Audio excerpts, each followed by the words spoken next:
Next, let's talk about the semi-partial correlation.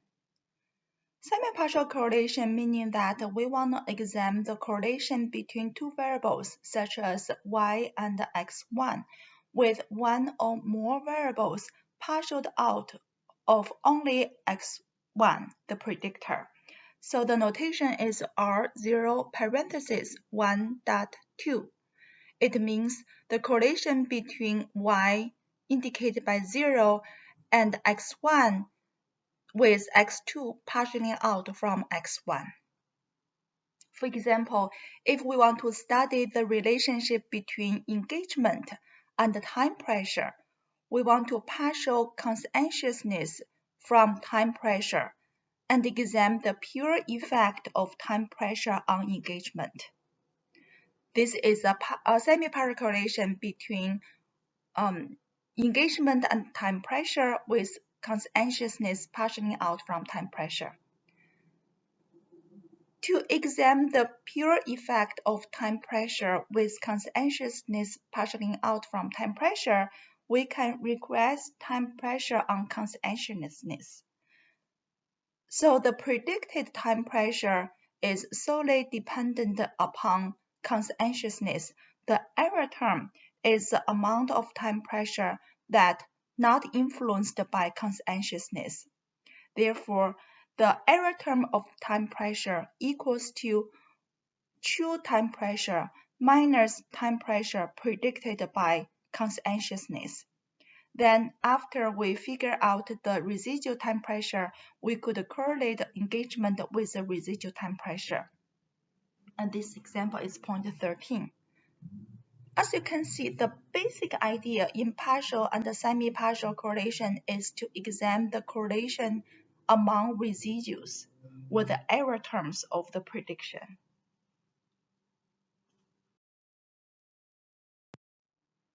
We can also hand calculate semi-partial correlation between engagement and time pressure with conscientiousness partialed out of time pressure. This is the correlation matrix, and the formula is that R0 parenthesis 1.2 equals to R01, which is a correlation between engagement and time pressure, minus R02, which is the correlation between engagement and conscientiousness, multiply R12, which is a correlation between time pressure and conscientiousness, divided by square root of 1 minus R12 square. R12 is a correlation between time pressure and conscientiousness. Therefore, it is 0.27 minus 0.49 multiply 0.30 divided by square root of 1 minus 0.30 square. It is 0.13.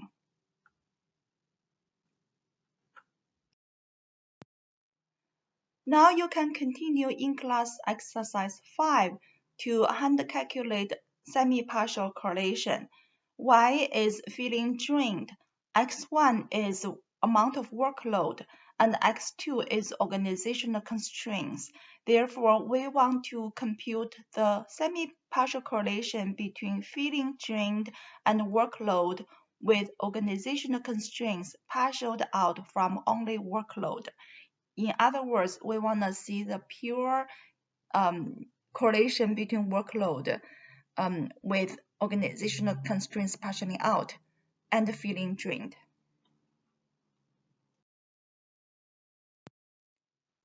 There is a third method to study semi-partial correlation, that is, from the multiple correlation perspective.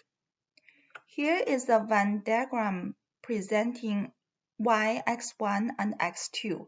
This circle presents y, and this circle presents x1, and this circle presents x2. The green shade presents a correlation between y and x1, and the black shade presents a correlation between x1 and x2. The semi-partial correlation between y and x1 with x2 partialing out from x1 will be this green shade. Now let's look at another Venn diagram. We learned about the multiple correlation among y, x1, and x2, and the multiple correlation could be presented by this blue shade. Then, as you can see from this Venn diagram, the correlation between y and x2 could be presented by this yellow shade. Therefore, the semi-partial correlation between y and x1 could be presented by this remaining green shade. So if I show this again, you can see that the semi-partial correlation between x1 and y with x2 partially out from x1 will equal to the multiple correlation among y, x1, and x2 minus the correlation between y and x2. Because we are using the variance, so we square the correlations. The semi-partial correlation 0 parenthesis 1.2 square equals to R0.12 square that presents the multiple correlation between y, x1, and x2 minus R0.2 square that is a squared correlation between y and x2.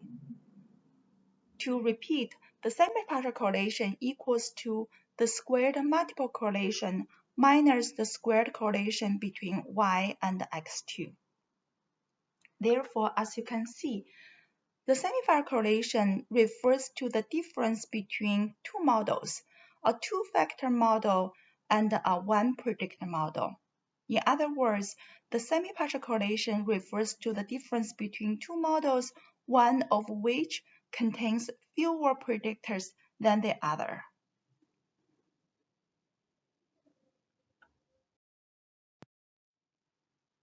As you can see, there is an inner connection between semi-partial correlation and the regression.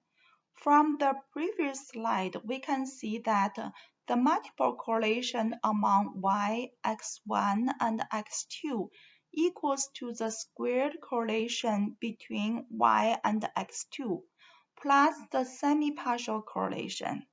We need to square each the correlation term. And when we regress y on both x1 and x2, we can switch the two axes.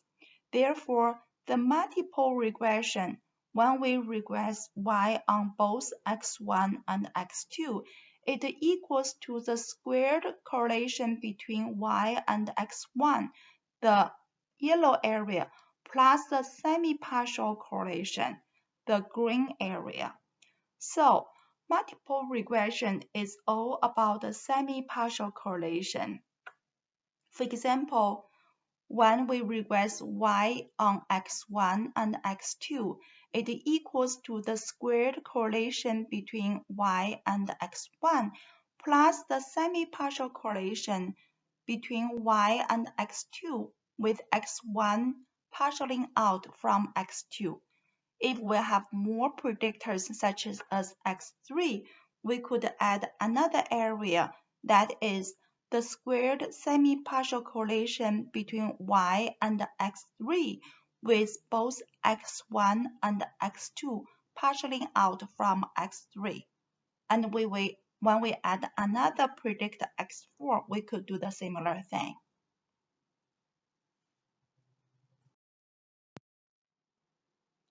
If we understand the interconnections between multiple regression and the semi-partial correlation, now you can continue the in-class exercise using the Venn diagram to explain why multiple regression is about a semi-partial correlation.